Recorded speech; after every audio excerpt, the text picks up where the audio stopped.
Biased opinion के नए अंक में आपका स्वागत है। कैसे हैं आप लोग? अच्छे ही होंगे, तभी तो ये प्रोग्राम देख रहे हैं। तो दोस्तों सीधे मुद्दे पे चलते हैं बिना किसी दुआ सलाम के। दोस्तों बिहार में बस सूरज आने ही वाला है। जो कल की अवतार हैं उनका अवतरण बिहार के धरा पे हो चुका है और बस अब कुछ दिनों में बिहार के सारे दुख खत्म हो जाएंगे। बिहार में जो है दूध की नदियां बहेंगी और न कोई भूखा सोएगा।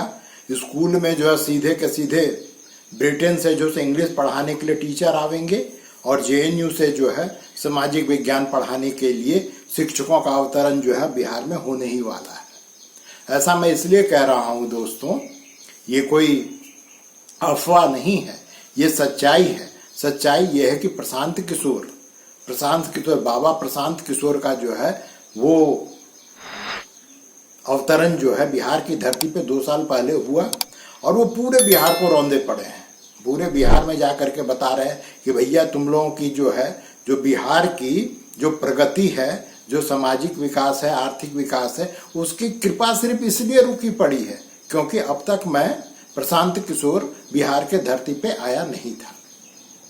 प्रशांत किशोर से पहले दोस्तों बहुत सारे लोग आए, बड़ी बड़ी बातें की और प्रशांत किशोर अलग उन नेताओं से इसलिए हैं क्योंकि पहले ये राजनीतिक रणनीतिकार हुआ करते थे। जैसा कि सबको पता है, मोदी जी को इन्होंने प्रधानमंत्री बनाया, जो भी आप कह सकते हैं। हालांकि उसके बाद जो है 14 के बाद इनका पत्ता वहां से कट गया। उसके बाद इन्होंने कंपनी खोली और कंपनी खोल करके अलग अलग क्षेत्रीय दलों के नेताओं को अपनी सेवा देने लगे। और ममता बनर्जी हों, अरविंद केजरीवाल हों,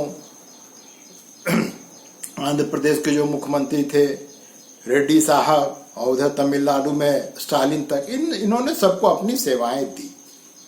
और उसके बाद इनको पता नहीं किस पेड़ के नीचे से गुजर गए थे।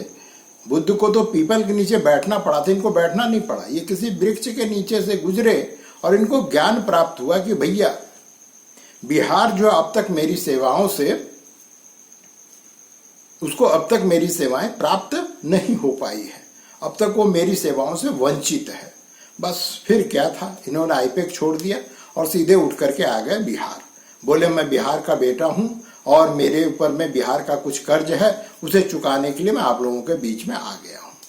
हर नेता यही कहता है कि भैया कर्ज चुकाने आया हूं। हालांकि कर्ज नहीं, उसको पद की प्राप्ति की लालसा हो जाती है तो वो जो है उसका अवतरण जो है उस क्षेत्र विशेष, उस राज्य विशेष में हो जाता है। तो उसी प्रकार से जो है प्रशांत किशोर का अवतरण जो है बिहार के धरती पे हुआ और धीरे धीरे जो है वो फैलने लगे।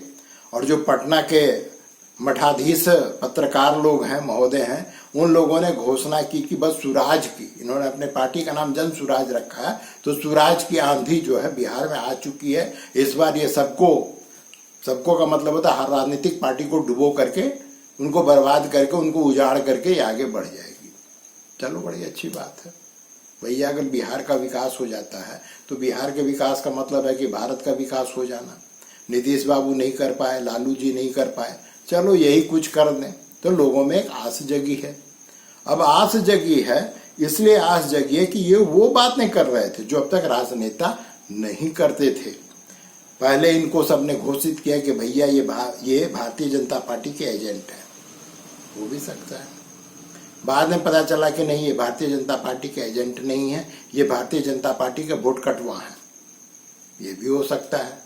उसके बाद में कहा ना, ये भारतीय जनता पार्टी के ज्यादा बड़े वोट कटवा नहीं है, ये दरअसल राजद के लालू जी के पार्टी का ये वोट कटवा है और उनका वोट काटेगा।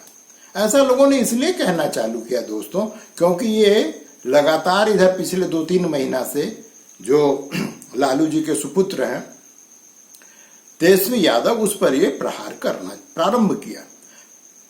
जैसा कि आपको पता ही कि तेजस्वी यादव जो उप मुख्यमंत्री थे, उन्होंने कहा कि भाई उन्होंने 2500 लोगों को रोजगार दिया, मास्टर बनाया। हो सकता है बनाया हो, नीतीश जी कहीं कंबल ओढ़ के सोए हुए थे, इस बीच में तेजस्वी यादव ने इतना बड़ा काम कर दिया और क्रेडिट भी ले लिया। तो उसी तेजस्वी यादव पर प्रशांत किशोर प्रहार करना प्रारंभ किए। और प्रहार भी कहाँ करना प्रारंभ किए? उनके शिक्षा पर, कि भैया ये आदमी जो है 9वीं फेल है। सुन लीजिए आपको क्या कहे, हम आपको क्या बताएं, खुद ही सुन लीजिए। मानता हूं कि डिग्री पाने से कोई आदमी समझदार हो जाएगा। हम लोग के माँ बाप, दादी, हर परिवार में ऐसे लोग हैं जो पढ़े लिखे नहीं लेकिन बहुत समझदार हैं।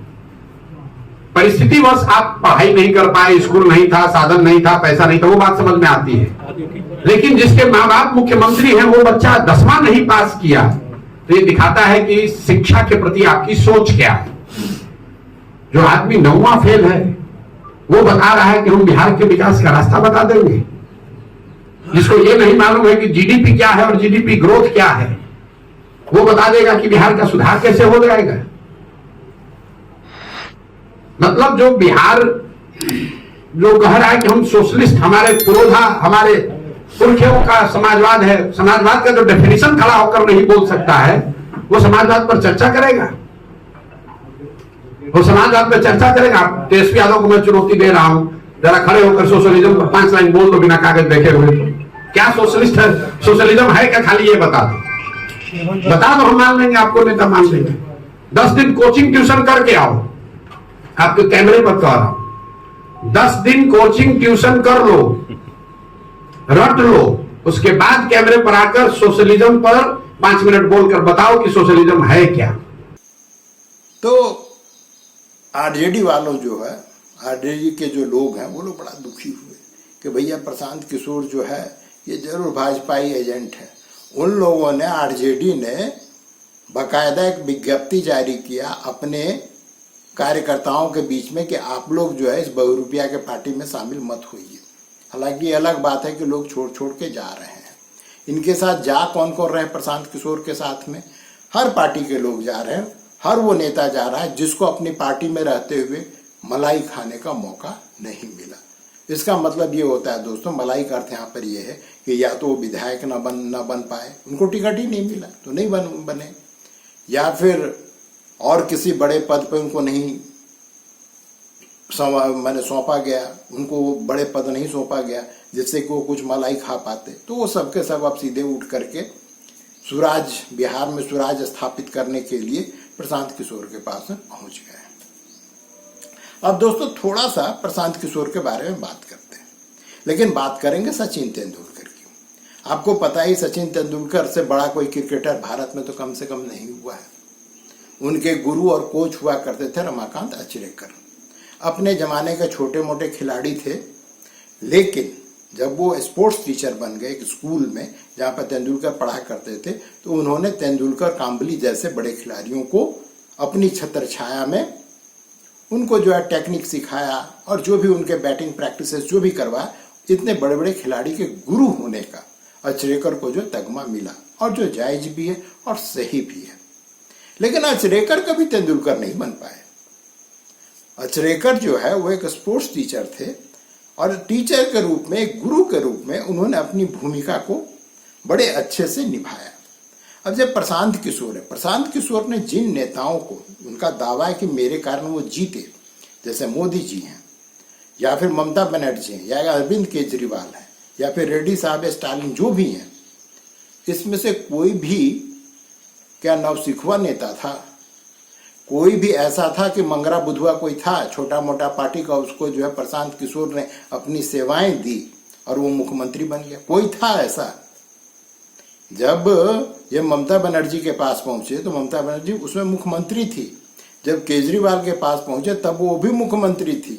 स्टालिन जो है पहले मुख्यमंत्री रह चुके थे, तो इसमें से उनके पिता मुख्यमंत्री रह चुके थे। इसमें से कोई भी ऐसा नहीं था, या कोई भी ऐसा नहीं है जिनको अगर ये अपनी सेवाएं ना देते तो राजनीति से खत्म हो जाते, या उनको राजनीतिक यात्रा खत्म हो जाती। ऐसा कोई भी नहीं था।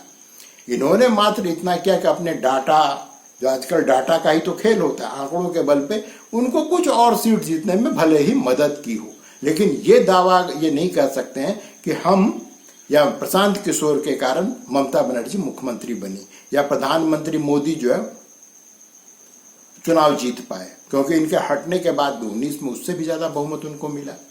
अभी 24 में फिर से वो जीत गए, हालांकि उनकी बहुमत संख्या कुछ कम हुई सांसदों की, लेकिन वो फिर से बन गए। तो ये जो ये दावा करते फिरते हैं कि मेरे कारण ना, आपके कारण कुछ नहीं हुआ, आपके कारण कुछ सीटों में बढ़ोतरी हुई है।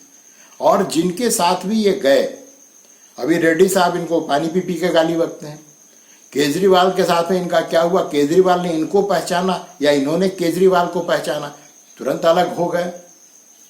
तो इनकी जो स्थिति ये रही है कि इन्होंने दावा, जितना ये है नहीं उससे बड़ी बड़ी ये दावा करते हैं।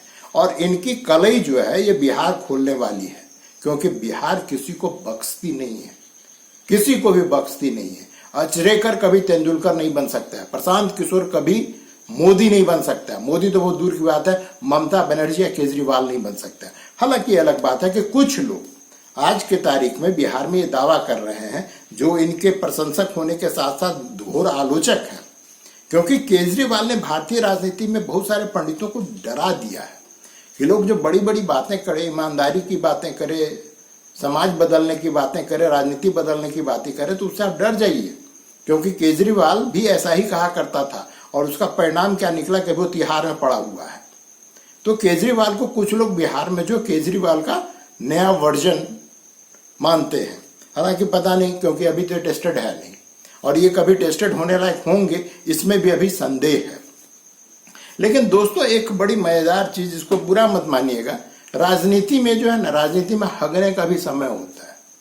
अगर आप वक्त से पहले राजनीतिक रूप से हग दिए तो आपको जलपान नहीं मिलेगा, क्योंकि बना ही नहीं है। अभी देर से हगेंगे तो परिणाम नहीं मिलेगा। झारखंड में देख लीजिए, 5 साल तक हेमंत सोरेन सोए रहे, अब जब 6 महीना बचा तो धराधर नौकरी और ये वो करने लगे। इसका परिणाम ये हुआ कि यहाँ पर एक्साइज में सिपाही की भर्ती होने वाली है, अब लगे दौड़ाने छात्रों को, 12 की मृत्यु हो गई और बहुत सारे अस्पताल में पड़े हुए हैं। तो ये होता है कि भाई आपने हगने में देरी कर दी राजनीतिक रूप से। लेकिन प्रशांत किशोर इस मामले में बड़ा तेज व्यक्ति है, वो जानता है कि राजनीति में कब हगना है। अब सोचिए कि इतने दिनों तक ये मुसलमानों के बीच जा करके क्या कहा करता था कि तुमको ये लोग डराते हैं, तुमको ये पार्टी डराती है, तुमको भाजपा से डराया जाता है, इसलिए तुम राजद को या कांग्रेस को वोट देते हो, जिन लोगों ने तुम्हारा कभी भला नहीं किया है। बड़ी अच्छी बात, चलो भाई मुसलमानों के बीच जागरूकता फैला रहे थे। लेकिन अभी 2 दिन पहले जब ये खुद का अपना मीटिंग किए हैं पटना में मुसलमानों के बीच में, तो ये वही बात दोहरा रहे हैं जो अब तक सेकुलर जमात यहाँ पर, जो सेकुलर पार्टियां अपने को कहती वो कर रही थी। जो सेकुलर पार्टियां, जब सीएए आया था, नागरिकता कानून, तो यही कहा करती थी ना कि तुम लोग की नागरिकता चली जाएगी, एनआरसी नहीं होना चाहिए।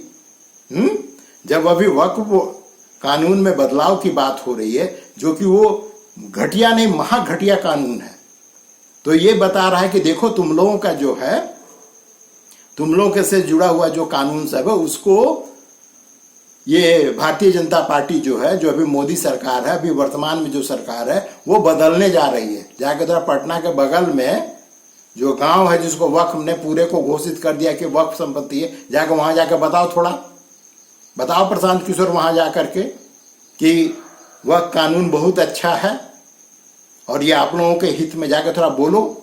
इसने क्या बोला है कल, थोड़ा उसको सुन लीजिए पहले दोस्तों। कि आपके कुरान की जो पहली आयत है, इकरा बिस्मे रब्बिल कल्लजी खलक, उसका पहला शब्द इकरा, जिसका मतलब है पढ़ो, जिसका मतलब है पढ़ो। और आज आप वो कौम बन गए हैं जो देश का सबसे अनपढ़ कौम है।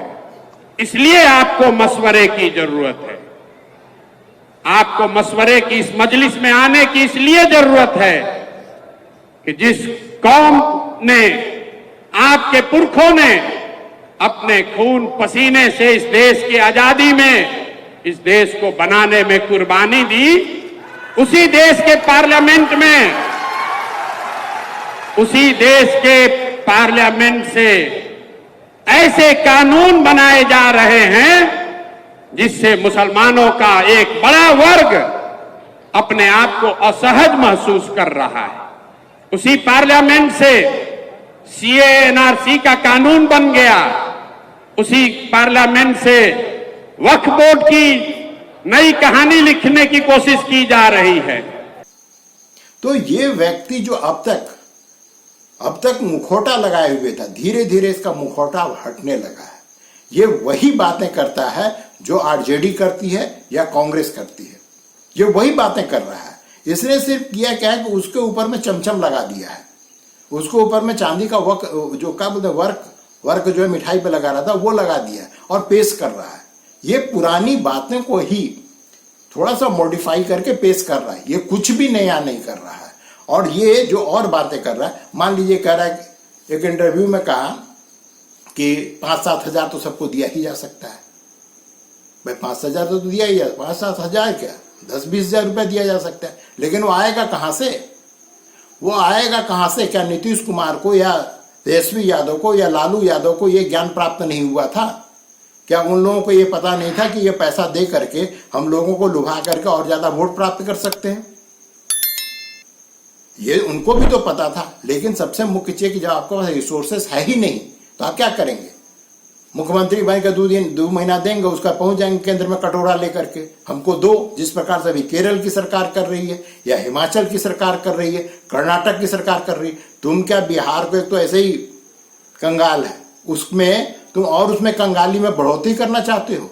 और ये सब जवाब बिहारी देखने वाला नहीं है दोस्तों, और ये मैं आपको उदाहरण के साथ, एग्जाम्पल के साथ बता रहा हूं। दोस्तों आपको पता होगा कि दिल्ली में 200 यूनिट बिजली, 100 यूनिट बिजली मुफ्त है। अब वहां पे बिहारियों की बहुत बड़ी संख्या है, बहुत बड़ी संख्या है। लोग वहां पे मजदूरी करने या और भी कोई कार्य करने के लिए सब वहां गए हुए हैं। और ये जब भी वहां पे विधानसभा का चुनाव होता है, केजरीवाल के पक्ष में एक तरफा वोट करते हैं। हमने एक मित्र से पूछा कि भैया ऐसा क्यों होता है, तो बोला कि उन लोगों कह रहा है कम से कम 500-800 रुपया तो बचता है, बिजली मुफ्त का मिलता है। लेकिन वहीं जब लोकसभा का चुनाव आता है,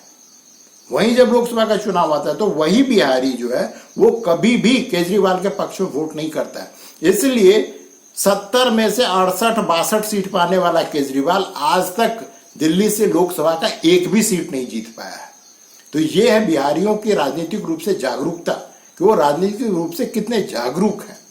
और ये हाल प्रशांत किशोर का भी होने वाला है, क्योंकि प्रशांत किशोर कहीं और जाकर के अपना माल जो है, पुराना माल नए पैकेट में बेच सकते हैं, लेकिन बिहार में क्या ये संभव है?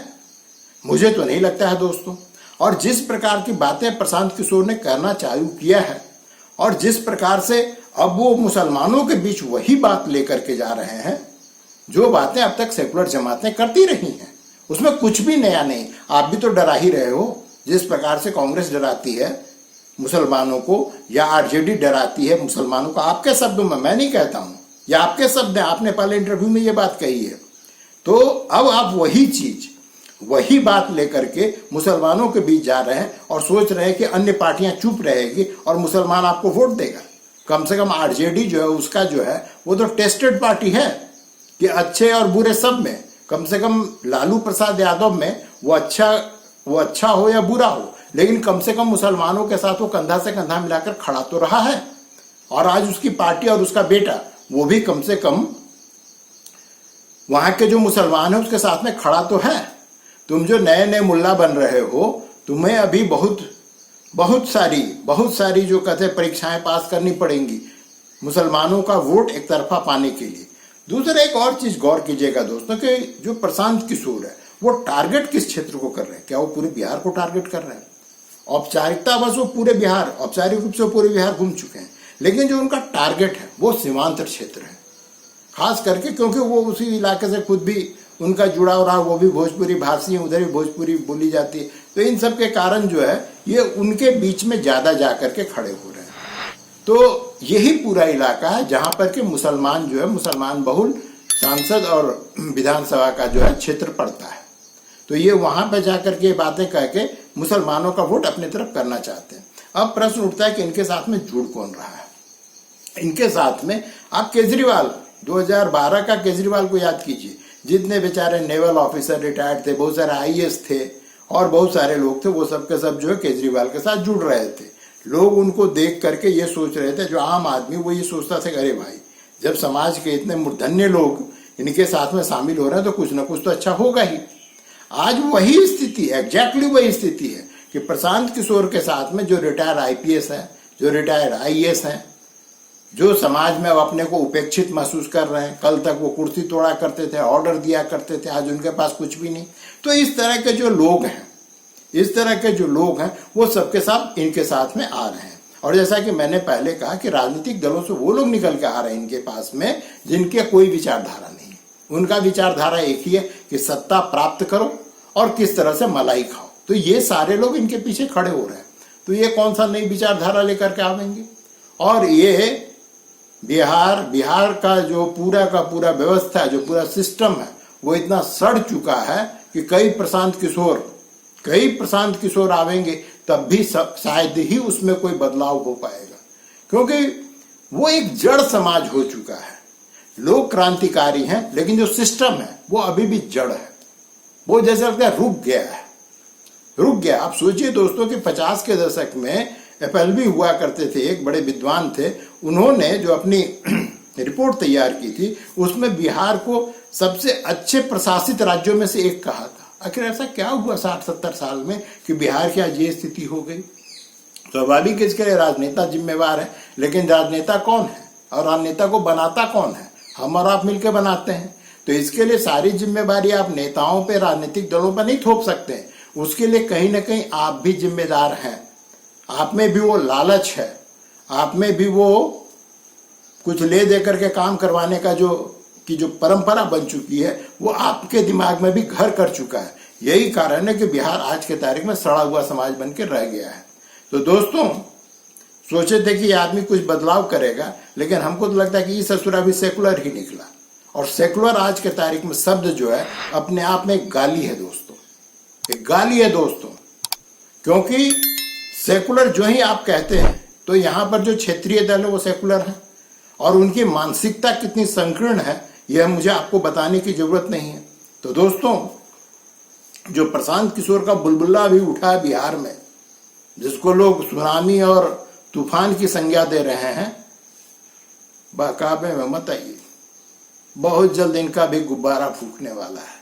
अभी तो 1 साल बाकी है, लेकिन मैं दावे के साथ कहता हूं दोस्तों कि उतना दिन नहीं लगेगा, कुछ और दिन में इनका पूरा गुब्बारा फूट फूट के बाहर आ जाएगा। तो आज के लिए बस दोस्तों इतना ही, मिलते हैं फिर अगले अंक में। तब तक के लिए आज्ञा दीजिए, नमस्कार।